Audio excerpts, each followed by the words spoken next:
They say you can't buy happiness. But what they don't tell you is that sometimes your wealth can buy you a death sentence. Catherine Reed stood on her penthouse balcony 30 stories, above the glittering chaos of the city, champagne glass in hand, watching the sun bleed orange across the skyline. At 30 years old, she had everything most people spent their entire lives chasing. The Reed Properties empire, luxury hotels that dotted coastlines like jewels, high-rise condominiums that pierced clouds, office buildings where fortunes were made and lost before lunch. She'd inherited it all from her father, a real estate magnate who'd built an empire from nothing and left it to his only daughter when a heart attack claimed him at 52. But Catherine wasn't just Daddy's little heiress playing at business. No, she'd taken that empire and doubled it, tripled it. By day, she ran a tech startup that revolutionized property management software.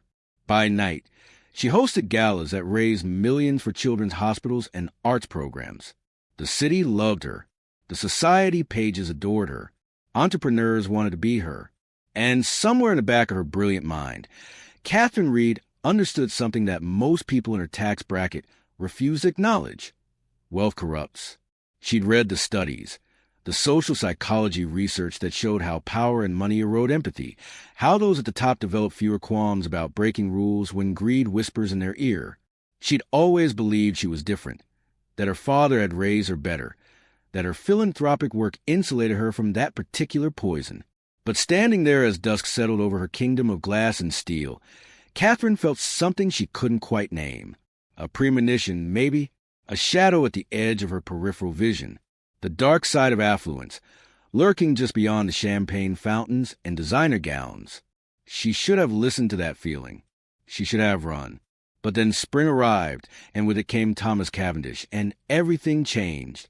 The Rothschild Foundation Gala was the event of the season, held in the grand ballroom of the Astoria Hotel, one of Catherine's properties naturally.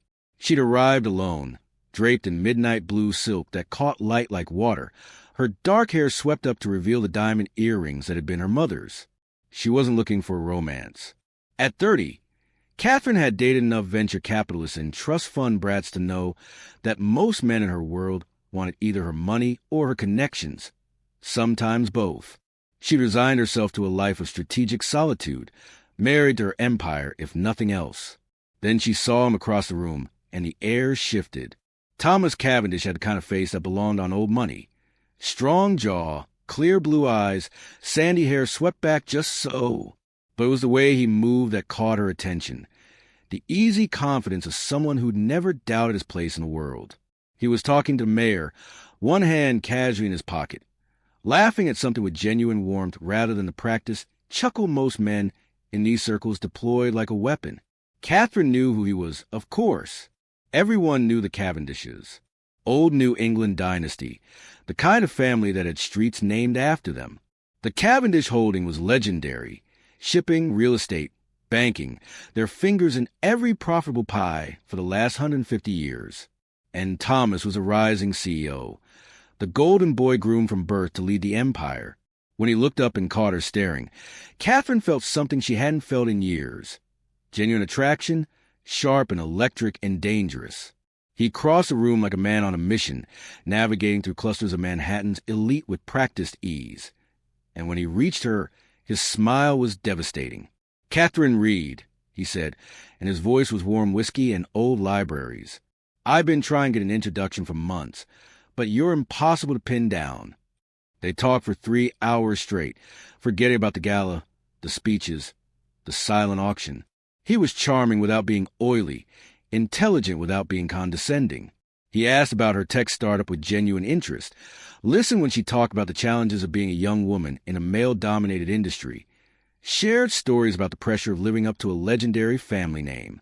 When he asked if she'd like to have dinner sometime, Catherine surprised herself by saying yes immediately. What followed was a romance straight out fairy tale, the kind that makes cynics believe in magic again. Thomas sent her rare books instead of flowers, knowing she collected first editions. He showed up at her office with coffee when she was pulling all-nighters, sat quietly reading while she worked, never demanding her attention, but offering his presence. They went sailing on his yacht, explored hole-in-the-wall restaurants in Brooklyn, attended the opera, and argued good-naturedly about whether Wagner was genius or pretentious. He made her laugh. God, he made her laugh in a way she hadn't in years. And when he kissed her for the first time under the stars at his family's estate in the Hamptons, Catherine felt the walls she'd built around her heart crumble like sand. 6 months later, Thomas proposed on the rooftop of her flagship hotel, the Reed Tower, with the entire city spread out below them like a carpet of lights. The ring was a stunning vintage piece, an emerald surrounded by diamonds, elegant and understated in a way that showed he actually understood her taste. "Marry me," he said simply. "Build an empire with me. I love you, Catherine. I love your mind, your passion, your ridiculous determination to save the world one charity gala at a time. Marry me." She said yes. Of course she said yes. The wedding was spectacular, held atop the very skyscraper where he proposed, with 500 guests and an orchestra and flowers shipped from Ecuador. Catherine wore Vera Wang and felt like she was floating. Thomas looked at her like she was the only woman in the universe, and when they exchanged vows, his voice cracked with emotion. For one perfect day, Catherine Reed believed she found something rare and precious, a partner who matched her ambition, understood her world, and loved her for who she actually was, not what she owned. The Cavendish family sat in the front row, impeccably dressed and politely smiling, and if Catherine noticed a certain coldness in her eyes, she dismissed it as old money reserve. She was too happy to see the ice beneath the surface. The chill started on the honeymoon. They'd gone to the Amalfi Coast, rented a villa that clung to the cliffs above sapphire water, spent their days exploring ancient ruins and their nights tangled in silk sheets. But Thomas's phone kept buzzing. "Work calls," he said. Family business that couldn't wait. Catherine would wake at 2 a.m. to find him on the terrace, voice low and tense, speaking to someone in clipped sentences. When she asked about it, he kissed her forehead and said it was nothing, just his mother worrying about quarterly reports. The warmth in his eyes had dimmed slightly, but Catherine told herself it was just the stress of blending their business empires, the natural adjustment period of marriage. When they returned to New York, Thomas suggested they live at the Cavendish Mansion in Connecticut rather than her penthouse in Manhattan. "Just for a while," he said. "My mother's getting older, and the estate is so large. We'd have our own wing. Privacy. Space." Catherine agreed, wanted to make him happy, wanted to show she could adapt. The mansion was everything you'd expect from old money. Vast grounds, a house that could have doubled as a museum, oil paintings of stern-faced ancestors lining the halls. Genevieve Cavendish, the family matriarch, greeted them at the door with a smile that never reached her eyes. "Welcome home, darling," she said to Thomas, kissing both his cheeks. Then she turned to Catherine, and the temperature dropped 10 degrees. "Catherine, how lovely to have you here." The words were perfectly polite. The tone suggested she'd just as happily welcome a cockroach infestation. Genevieve Cavendish was a woman who'd been beautiful once, and still carried herself like royalty, all elegant posture and careful gestures. She wore pearls like armor and looked at the world through eyes that had seen 3 husbands into early graves and amassed a fortune that made Catherine's wealth look quaint. From a very first dinner, Catherine felt those eyes dissecting her, weighing her, finding her wanting. The seating arrangement said everything. Thomas at the head of the table beside his mother, Catherine relegated to far end like a distant cousin who'd overstayed their welcome. Genevieve spoke only to Thomas, discussing family business, reminiscing about his childhood, dropping names of society women Catherine had never met. When Catherine tried to contribute to the conversation, Genevieve would smile indulgently and say, "Of course, dear, you wouldn't understand our family traditions." Thomas said nothing, just ate his dinner and avoided Catherine's eyes. The guest wing became Catherine's prison. That's where they put her, not in the master's suite with Thomas, but in a separate wing of the mansion that smelled of disuse and disappointment. "Just until we redecorate the master bedroom," Genevieve had said sweetly. "Wouldn't want you sleeping in Thomas's childhood bed, would we? That would be peculiar." Thomas had nodded along, and Catherine felt the first real spike of fear. This wasn't right. Newlyweds didn't sleep in separate wings. Husbands didn't let their mothers exile their wives. But she smiled and unpacked her suitcase and told herself it was temporary. The whispers started at the family dinners.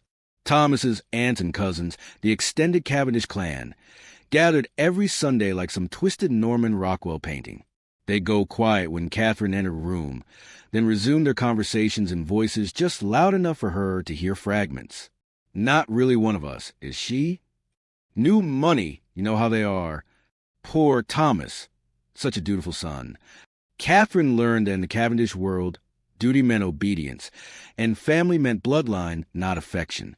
She was an outsider who'd married into their dynasty, and they made sure she felt it. Genevieve was a conductor of this orchestra of passive aggression. A comment about Catherine's dress being charmingly bold, delivered with a smile that made an insult. Questions about when Catherine planned to give up her little business ventures, now that she was a Cavendish wife. Gentle suggestions that perhaps Catherine should spend more time learning the family business, instead of running off to her tech startup.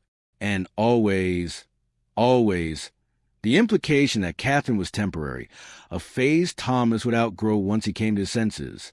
Catherine tried talking to Thomas about it, tried explaining how isolated she felt, how his mother was undermining their marriage. But Thomas had changed. The warm, attentive man who courted her had been replaced by someone distant and distracted. "You're being oversensitive," he'd say. "Mother's just particular about how things are done. Give her time." But time only made things worse. Thomas spent his evenings in the library with Genevieve, doors closed, voices rising and falling in heated discussion. When Catherine asked what they talked about, Thomas would say business, and pour himself another scotch. Catherine started to feel like she was losing her mind, caught in a nightmare where everyone smiled at her while sharpening knives behind their backs. Family therapists would have recognized the pattern immediately, the classic toxic mother-in-law dynamic, where a possessive mother refuses to release her son, where a daughter-in-law becomes the enemy who stole her baby boy. But this felt like something more than psychology. This felt orchestrated, deliberate. When Genevieve looked at Catherine across the dinner table, there was something calculating in her gaze, something that made Catherine's blood run cold. Then came the accidents. It started small. Catherine's favorite tea tasted off one morning, left her nauseous and dizzy for hours. A loose carpeting on a main staircase that sent her stumbling, barely catching a railing before she fell. She told herself she was being paranoid, that old houses had quirks, that stress was making her imagine danger where none existed. But then her car's brakes failed. Catherine was driving back from the city, taking the winding road through Connecticut countryside, when she pressed the brake pedal at a curve and felt nothing. No resistance, no slowing, just a terrifying sensation of the car accelerating as the road curved sharp left and trees loomed ahead. She yanked the emergency brake, fought the wheel, felt the car fishtail and skid, and finally, mercifully, shuddered to a stop inches from a massive oak that would have killed her on impact. Catherine sat there shaking, heart hammering so hard she thought it might crack her ribs. A mechanic later confirmed what she already knew in her gut. The brake line had been cut deliberately and recently, not a malfunction. Sabotage. That night, Catherine lay alone in her guest wing bedroom and felt true fear for the first time in her life. Someone had tried to kill her. Someone wanted her dead. And as she stared at the ceiling, listening to the old house creak and settle around her, Catherine Reed finally understood the truth she'd been too naive to see.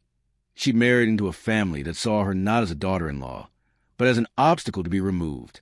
And her husband, the man who'd promised to love her forever, wasn't on it. So here's the question that should keep you up at night. When the people who promise to love you decide you're worth more dead than alive, how far would you go to survive? Catherine Reed made a decision that night that would either save her life or seal her fate. She was going to find out who wanted her dead, and she was going to destroy them first. Most people, when they realize someone's trying to murder them, run to the police. They call lawyers. They flee to a hotel and hope the system protects them. But Catherine had been raised in boardrooms where billion-dollar deals were won and lost on information, and she knew something fundamental about power. Evidence is everything, and assumptions get you killed. She had suspicions, sure. The brake line hadn't cut itself. But suspicion without proof is just paranoia, and paranoia without a plan is suicide. So Catherine did what she did best. She became invisible, she watched, and she started gathering data. The next incident came at a charity dinner. she was hosting at the Metropolitan Club. Night was a night. The meal was exquisite, prepared by a Michelin-starred chef. Catherine had flown in from Lyon. She made it through the appetizer, the salad, even the first few bites of the main course, a delicate sea bass with lemon butter sauce. Then her throat began to close. It started subtle, just a tightness in her chest, but within seconds Catherine felt her airway constricting, her tongue swelling, her heart racing into dangerous territory. Anaphylaxis. She was going into anaphylactic shock, and the room was starting to tilt and blur. Catherine had no food allergies. None. She'd eaten sea bass 100 times. But as she gasped for air and fumbled for her clutch, looking for the EpiPen she didn't carry because she'd never needed one, she understood with crystal clarity someone had poisoned her food. The paramedics said she was lucky. The doctor in the emergency room, a young woman with kind eyes and steady hands, administered epinephrine and antihistamines and watched Catherine's vitals stabilize. Severe allergic reaction, she said, making notes on her tablet. But here's the strange thing, Mrs. Cavendish. Your blood work shows no markers for typical food allergies. We'll need to run more tests. But this looks almost like... She paused, chose her words carefully, like a reaction to an introduced allergen, something that wouldn't normally be in the food. Catherine met her eyes and saw understanding there, the unspoken recognition that passed between women who know when something is very, very wrong. The doctor ordered a full toxicology screen and told Catherine to be careful about what she ate and where she ate it. Thomas showed up at the hospital an hour later, all concern and worry, holding her hand and asking if she was okay. But Catherine watched his eyes and saw something flicker there when the doctor mentioned the toxicology screen. Fear? Calculation? She couldn't be sure. Genevieve arrived shortly after, immaculate in Chanel, her face arranged in an expression of maternal concern that didn't quite reach her cold, cold eyes. "My poor dear," she said, squeezing Catherine's shoulder with fingers like talons. "You must be more careful. These charity events can be so stressful. Perhaps it's time to step back. Let someone else handle these things." The message was clear. Back off. Stay quiet. Play your part. Or next time, you won't survive. That night, alone in her guest wing prison, Catherine opened her laptop and began to research. She typed in search terms that made her skin crawl. Spouse murder for inheritance, family conspiracy murder, how to prove attempted poisoning. What she found made her blood run cold. The cases were there, documented in court transcripts and news articles, proof that the scenario she was living wasn't paranoid fantasy, but recurring nightmare. She read about Claus von Bülow, the aristocrat accused of attempting to murder his heiress wife Sonny with insulin injections, trying to put her in a coma so he could inherit her vast fortune and continue his affair. The prosecution argued it was all about money, that Claus had calculated that his wife was worth more to him dead or incapacitated than alive and divorced. Then there was a U-Haul dynasty horror story, where inheritance feuds had culminated in a daughter-in-law being shot dead in her own home, her murder the final move in a chess game of greed and family politics. The pattern was clear. It was ancient as Cain and Abel. Greed makes monsters out of family, and women who marry into money often become targets when they stand between relatives and inheritance. Catherine understood the motive now with sickening clarity. She was worth hundreds of millions. If she died as Thomas's wife, with no prenup because she'd stupidly married for love, he'd inherit everything. Her properties, her tech company, her investment portfolio. The Reed Empire would become the Cavendish Empire, and Thomas would finally live up to his legendary family name. And Genevieve? Genevieve would get her son back, freed from the unsuitable outsider who temporarily derailed his destiny. But understanding the motive didn't give Catherine proof, and without proof, she was just a paranoid wife with a failing marriage.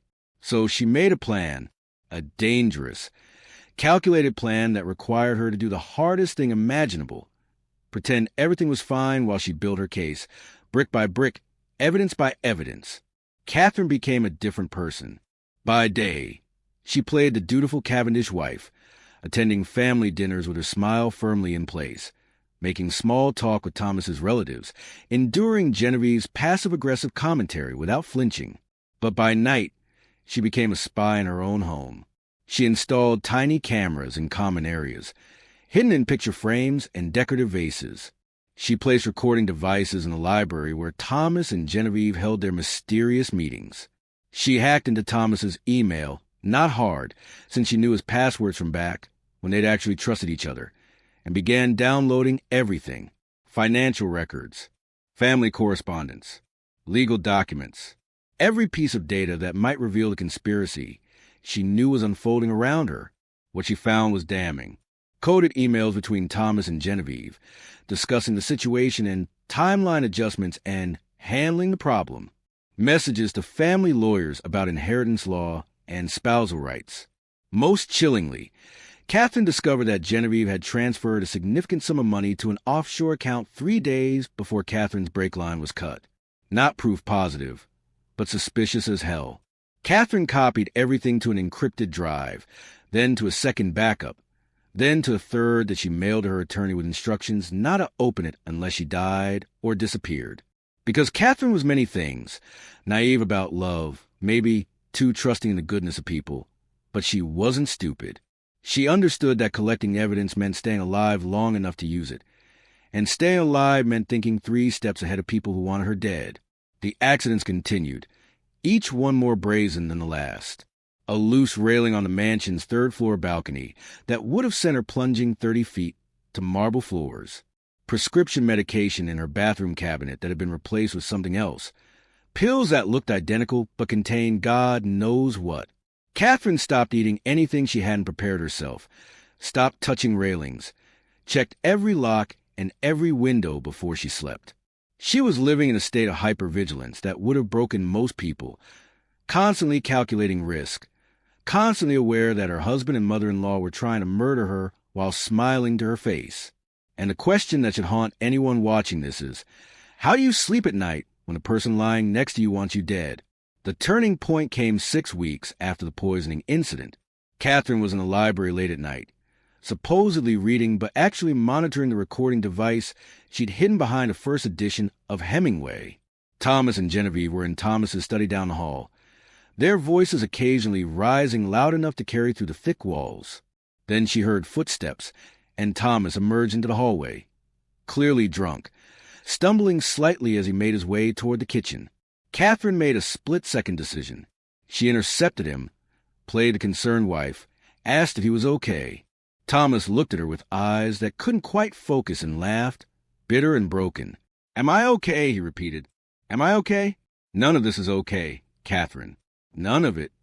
She led him to the sitting room, poured him water, and listened as years of resentment came pouring out. How Genevieve had controlled every aspect of his life since childhood. How he'd never been good enough, smart enough, ruthless enough to live up to the Cavendish name. How his mother had chosen his schools, his friends, his career path, even his wife, or at least the wife he was supposed to marry before Catherine came along and complicated everything. "She had someone picked out for me," Thomas slurred, his words thick with alcohol and something that might have been regret. "Eleanor Worthington. Old family, right bloodline, knew how to play the game. But then I met you and you were so different, so real, and I thought maybe I could have something that was mine. But Mother," he laughed again, darker this time. "Mother always gets what she wants. Always. And what she wants is for you to—" He stopped, seemed to realize he'd said too much, and his expression shuddered. But Catherine's phone was recording in her pocket, and she'd gotten what she needed. Almost. "To what, Thomas?" she asked softly. "What does your mother want?" He looked at her then, really looked at her, and for a moment she saw the man she'd fallen in love with, buried under layers of conditioning and fear and Genevieve's manipulation. "I'm so sorry," he whispered. "I'm so sorry, Catherine. I'm too weak. I've always been too weak." Then he passed out on the couch, and Catherine sat there in the dark, her heart breaking and hardening simultaneously, understanding that Thomas was a mastermind. He was a puppet, and Genevieve was pulling the strings. Catherine didn't sleep that night. Instead, she went to Genevieve's private study, a room she'd been explicitly told was off limits, and picked a lock with tools she'd ordered from an online security supply store. The study was a shrine to Cavendish power, oil paintings of patriarch ancestors, display cases filled with family heirlooms, filing cabinets containing a century of business records. Catherine worked quickly, methodically, photographing documents with her phone. Contracts, wills, letters, and then she found it. Correspondence between Genevieve and a private investigator, discussing Catherine's weaknesses and vulnerabilities. Notes about her routines, her habits, places where accidents could be arranged. A checklist, clinical and cold, outlining ways to make murder look natural. But the smoking gun was a handwritten letter tucked into a leather portfolio, dated 2 weeks before Catherine's wedding. It was from Genevieve to Thomas, and it laid out the plan in explicit detail. Marry the Reed girl. Secure the inheritance. Eliminate her quietly within the first year. Make it look accidental. A car crash, a home invasion, anything but obvious murder. The Cavendish lawyers had already confirmed that spousal inheritance laws would transfer Catherine's entire estate to Thomas in the event of her death. No messy divorce, no dividing of assets. Just a tragic widower and a fortune that would cement the Cavendish dynasty for another generation. Catherine photographed the letter with shaking hands, then carefully returned everything to exactly how she'd found it. As she slipped back through the darkened halls to her guest wing, she felt something fundamental shift inside her. The woman who believed in love and happily ever after was dead, murdered by the same people who wanted her body dead too. In her place was someone harder, colder, more dangerous. Someone who understood that survival wasn't about hoping for the best. It was about ensuring your enemies couldn't hurt you ever again. But knowledge without leverage is just a target on your back. And Catherine still had one critical vulnerability. She was in their house, on their territory, surrounded by their staff and their family. If Genevieve discovered that Catherine knew about the plot, they'd accelerate the timeline. No more accidents. Just a bullet or a knife or a push down the stairs. Catherine needed to move her chess pieces into position before Genevieve realized the game had changed. So Catherine began the most dangerous performance of her life. She returned to her usual routines, went to her tech company offices, attended charity events, smiled at family dinners. She even made a show of warming up to Genevieve, asking for advice about Cavendish family traditions, complimenting the old woman's taste in art. Genevieve seemed pleased, interpreted Catherine's behavior as submission, as acceptance of her place in the hierarchy. What Genevieve didn't know was that Catherine was using every conversation to mine for more information, every family gathering to observe the dynamics, every moment to strengthen her position. Meanwhile, Catherine was rerouting her empire. She contacted her lawyers under the guise of routine estate planning and made subtle but crucial changes. New trusts were established with ironclad beneficiaries that excluded Thomas. Transfer on death designations were updated. Her tech company's ownership structure was modified so that her shares would go to her employees and charitable foundations, not to her spouse. She created a labyrinth of legal protections that ensured one simple fact. If Catherine Reed died, Thomas Cavendish wouldn't see a penny. But legal documents took time to process, and time was the one commodity Catherine didn't have. Because Genevieve was getting impatient, and patient predators are bad enough, but desperate ones are lethal. The final straw came on a cold November evening. Catherine was dressing for another charity event when she overheard Genevieve and Thomas arguing in the hallway outside her room. She pressed her ear to the door, barely breathing, and heard Genevieve's voice, low and venomous. This has gone on long enough. Every day she's alive is another day she could discover something, change something, ruin everything. It needs to happen tonight. I don't care how you do it, but by morning, I want this problem solved.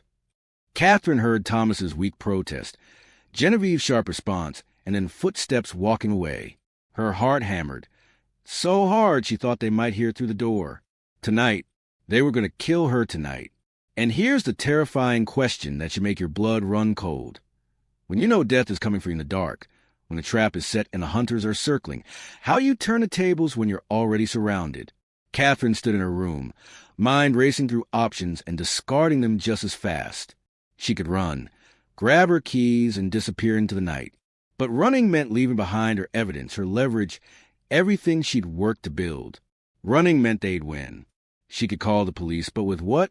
Overheard conversations and suspicious documents weren't enough for an arrest. Just enough to tip her hand, and make her a more urgent target. She could confront them, but confrontation without absolute proof would just accelerate her death. No, Catherine had spent weeks preparing for this moment, gathering evidence, building her case, creating her safeguards. She wasn't going to run. She was going to face them, but on her terms, with her evidence in play, and with an insurance policy that guaranteed her survival was the only option that made sense. Catherine pulled out her phone and made 3 calls. The first was to her lawyer, activating protocols they'd discussed. The second was to a trusted colleague at her tech company, triggering certain fail-safes. The third was to a private security firm, arranging immediate protection that would arrive within the hour. Then she dressed carefully, deliberately, choosing clothing that made her feel powerful rather than afraid. She reviewed her recordings, her photographs, her documentation, every piece of evidence that proved Thomas and Genevieve Cavendish had conspired to murder her for her money. And then Catherine Reed walked out onto the mansion's 3rd-floor balcony, the very same balcony with the conveniently loose railing, and waited for her husband to make his move. Because sometimes the only way to survive a trap is to step into it willingly, with your own trap set and ready to spring. The city lights glittered in the distance, indifferent and eternal, bearing witness to countless human dramas playing out in the dark. Catherine gripped the solid part of the railing. She'd tested it earlier and listened to the door open behind her, footsteps on marble, the smell of expensive scotch. Her husband coming to kill her, and everything was about to come to a head. How far would you go to survive when the person who promised to love you forever was about to push you over the edge? So here's the question that separates survivors from victims. When your enemy finally makes their move, will you flinch or will you finish it? Catherine stood on that 3rd-floor balcony, the November wind biting through her silk blouse, and she didn't flinch. Behind her, she heard Thomas's footsteps slow, hesitate, then continue forward. He was trying to be quiet, try to approach her like a predator stalking prey, but Catherine had spent weeks studying the sounds of this house, learning which floorboards creaked and which doors groaned. She knew exactly where he was, exactly how close, exactly when he'd make his move. Her phone was recording in her pocket. Security cameras she'd installed were capturing every angle. And 3 miles away, a private security team was racing toward the mansion with instructions to breach the property if Catherine didn't check in within 10 minutes. Beautiful night, Catherine said without turning around, her voice steady despite her hammering heart. You can see the whole city from up here. All those lives, all those people, none of them knowing what happens in houses like this. She heard Thomas stop, heard his sharp intake of breath. He hadn't expected her to know he was there. Good. Off balance was exactly where she needed him. Catherine, he said, and his voice was thick with something. Alcohol, fear, maybe even genuine regret. What are you doing out here? It's freezing. Waiting for you, she replied, and finally turned to face him. Thomas looked terrible. His eyes were bloodshot, his tie loosened, his hair disheveled in a way that would have horrified Genevieve. He held a glass of scotch in one hand, and the other hand was shaking. We need to talk, Thomas, about your mother, about the plan, about everything you thought I didn't know. She watched the color drain from his face, watched panic flicker across his features before he tried to mask it with confusion. I don't know what you're talking about. Are you feeling all right? Maybe we should go inside. The brake line that was cut on my car, Catherine interrupted, her voice cutting through his lies like a blade. The poison in my food at the charity dinner. The loose railing on this very balcony that would have sent me falling to my death if I'd leaned on it. The offshore account your mother funded 3 days before the first attempt on my life. Should I continue, or would you like to drop the act? Thomas's glass slipped from his fingers, shattered on the marble, amber liquid spreading like blood. Catherine, please, I can explain. Explain what? Her voice was ice now, all warmth burned away by weeks of fear and fury. Explain how you married me to steal my fortune? Explain how your mother orchestrated the whole thing. Picked me out like a lamb for slaughter because I was rich and stupid enough to fall in love with you? Explain how you were supposed to kill me tonight. She took a step toward him, and he actually flinched. I heard her, Thomas, in the hallway. By morning I want this problem solved. Those were her exact words. So what was the plan? Were you going to push me over this railing? Make it look like I'd been drinking? Or did you have something more creative in mind? No, Thomas whispered, and tears were streaming down his face now, genuine anguish twisting his features. No, Catherine, I couldn't. I can't. I came out here to warn you, to tell you to run, to... He collapsed against the wall, sliding down until he was sitting on the cold marble. God, what have I done? What have I become? Catherine studied him, this broken man who'd once made her believe in fairy tales, and felt nothing. No pity, no love, not even hatred. Just cold calculation. You became what your mother trained you to be. A coward, a puppet, a would-be murderer too weak to even commit his own crimes. I loved you, Thomas said, his voice cracking. At first, before Mother got in my head, I really loved you. You were so different from everyone in my world, so genuine and passionate and alive. But Mother said I was being selfish, that the family needed your assets to survive, that the Cavendish legacy was more important than my feelings. She said it would be quick, that you wouldn't suffer, that it was just business, and I was too weak to stand up to her. I've never been strong enough to stand up to her. So you were going to let her kill me, Catherine said flatly. Your solution to being controlled by your mother was to help her murder your wife. I know, Thomas sobbed. I know, and I hate myself, and I don't expect you to forgive me, but Catherine, you have to run. Tonight, now, because Mother won't stop. Even if I can't do it, she'll find someone who will. She's already contacted people, dangerous people, and... I'm not running. Catherine cut him off. She reached into her pocket and pulled out her phone, pulled up the recordings, the photographs, the evidence she compiled over weeks of careful investigation. I'm not running because I don't have to. Do you want to know what I've been doing while you and your mother were planning my murder? I was planning your destruction. She showed him the photos of Genevieve's letter, the one laying out the entire conspiracy. Showed him the recordings of their coded conversations. Showed him bank statements and email chains and legal documents that painted a complete picture of premeditated murder for financial gain. Thomas's face went from pale to gray as he realized the magnitude of what she'd gathered. This is all time-stamped, backed up in multiple locations, and currently in possession of my attorneys, Catherine continued. I've also spent the last month restructuring my entire estate. New trusts, new beneficiaries, transfer on death designations that ensure you won't inherit a single dollar even if I die tomorrow. Hell, even if I die tonight. Every asset I own will go to charities and my employees. So congratulations, Thomas. Even if you'd succeeded in killing me, you have done it for nothing. Oh, God, Thomas breathed. She's going to. When she finds out, Catherine, she'll kill us both. No, she won't, Catherine said, and smiled for the first time, sharp and dangerous. Because in about 5 minutes, a private security team is going to arrive at this house. In about 10 minutes, federal investigators are going to receive an anonymous package containing every piece of evidence I've gathered. And in about 15 minutes, your mother is going to find out that the game is over and she lost. She crouched down at Thomas's level, looked him in the eyes. The only question now is whether you cooperate with authorities and maybe save yourself from spending the rest of your life in prison, or whether you stay loyal to Genevieve and go down with her. Your choice. The sound of car engines roaring up the driveway made Thomas's head snap up. The security team, right on schedule. Catherine stood, brushed off her pants, and looked down at her husband with something that might have been pity if she'd had any capacity for it left. I want you to know something, Thomas. When I married you, I really believed in us. I thought we were building something real, something that transcended money and family dynasties and all the petty power games. I was wrong, but I learned an important lesson from you and your mother. In a world where people will kill you for your assets, the only way to survive is to be smarter, faster, and absolutely ruthless. Catherine, wait! Thomas started, but she was already walking away, already heading down the stairs to meet the security team, already leaving him broken and sobbing on the balcony where he was supposed to have killed her.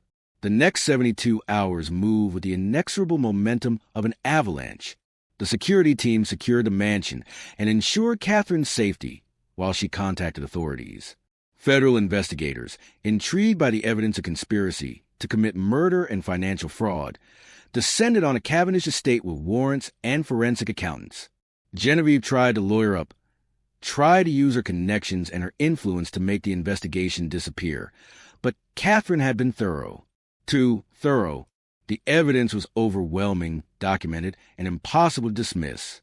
Thomas, faced with a choice between loyalty and self-preservation, broke completely.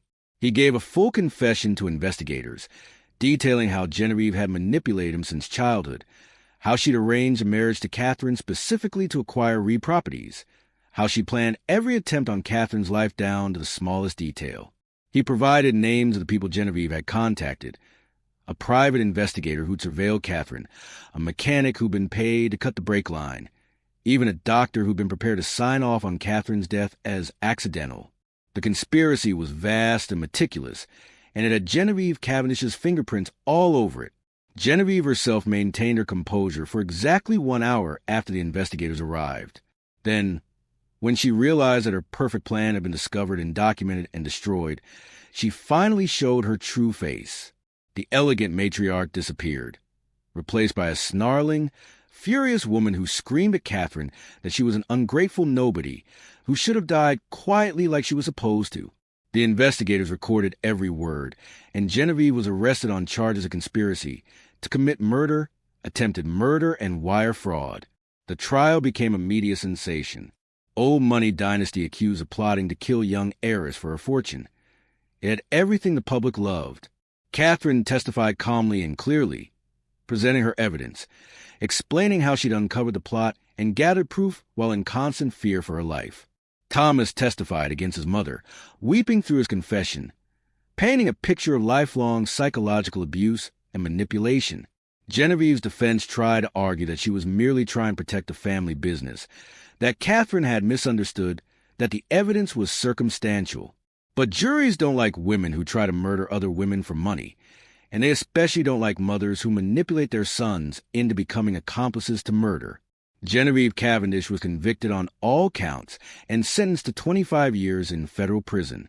Thomas, in exchange for his cooperation, received a reduced sentence of 10 years. The Cavendish holding, already damaged by scandal, hemorrhaged value as investors fled and business partners severed ties. Within 6 months, the legendary dynasty that had stood for 150 years was effectively destroyed, its assets sold off to pay legal fees and restitution. And Catherine? Catherine filed for divorce the day after Genevieve's arrest, and the proceedings were brutal and public. She wanted the world to see what the Cavendishes had tried to do, wanted every detail documented in court records that would exist forever. No prenup meant she actually could have claimed half of Thomas's assets. But Catherine didn't want anything from the Cavendish fortune. She wanted something more valuable. She wanted them erased from her life completely. The divorce was finalized. Thomas's name was removed from every document, and Catherine Reed became Catherine Reed again, unmarried and unattached and very, very much alive. But survival wasn't enough for Catherine. Not after what they'd put her through. She wanted justice, yes, and she got it, but she also wanted revenge, the kind that lasts generations. So she set about systematically dismantling everything the Cavendishes had built.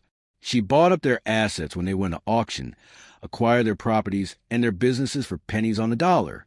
The Cavendish mansion where she'd been held prisoner, Catherine purchased it, then donated it to the city to be converted into a women's shelter for domestic violence survivors.